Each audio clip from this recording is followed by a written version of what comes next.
So I've got a new project here. I'm going to be showing you how to replace the strut assembly on this 2005 Toyota Tacoma without using a spring compressor. And this is my brother's truck. I've got another video posted up, and I'll throw up I'll annotate a link to that. Here's the new struts, and he also got some heavier coil springs because he does have the ARB bumper, and there is a winch in there as well. So he needs the heavier coil springs to support the weight of that front bumper and winch assembly. So we'll get to it. This is actually really easy. We just finished up doing the driver's side. This here's the passenger side. So we'll get started on this, and we'll show you how to get this done.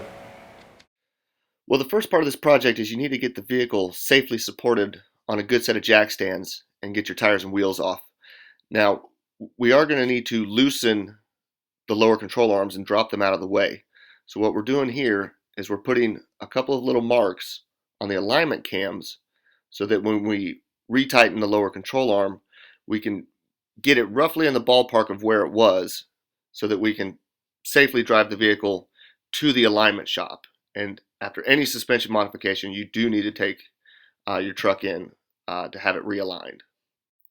After we've made the marks on the lower control arm alignment cams, we need to support the lower control arm with this floor jack here.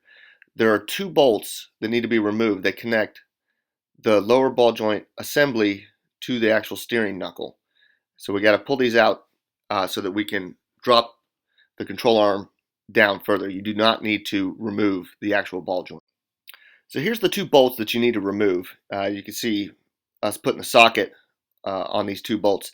They take a 19mm socket. There you can also see the castle nut and the cotter pin for the ball joint. You do not need to take that assembly apart. You just need to remove these two bolts.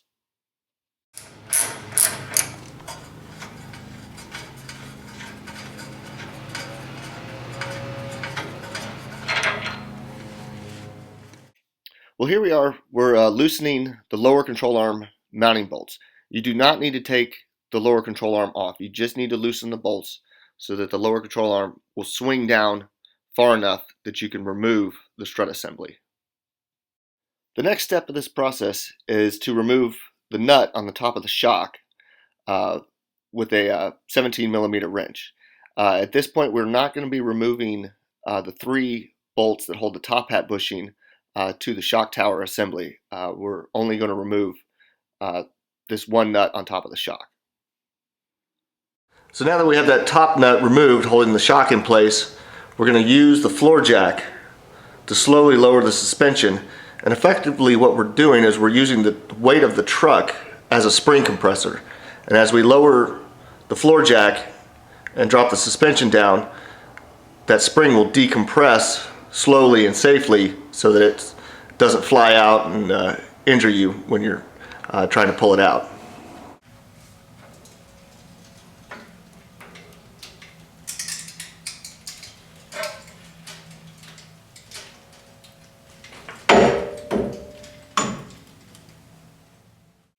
Here you can see we've got all the spring tension released, and now we can unbolt the strut from the lower control arm and safely pull the assembly out of the truck. So not only are we replacing the spring and the strut assembly, the shock absorber, we're also going to replace the top hat.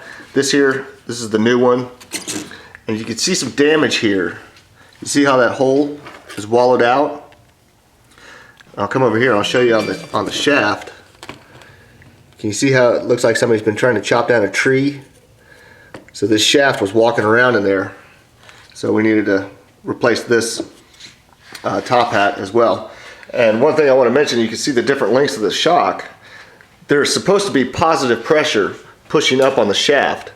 This one's fully collapsed, and it's been collapsed for more than an hour, and it has not reset. So this shock absorber is junk. So it definitely needed to be replaced.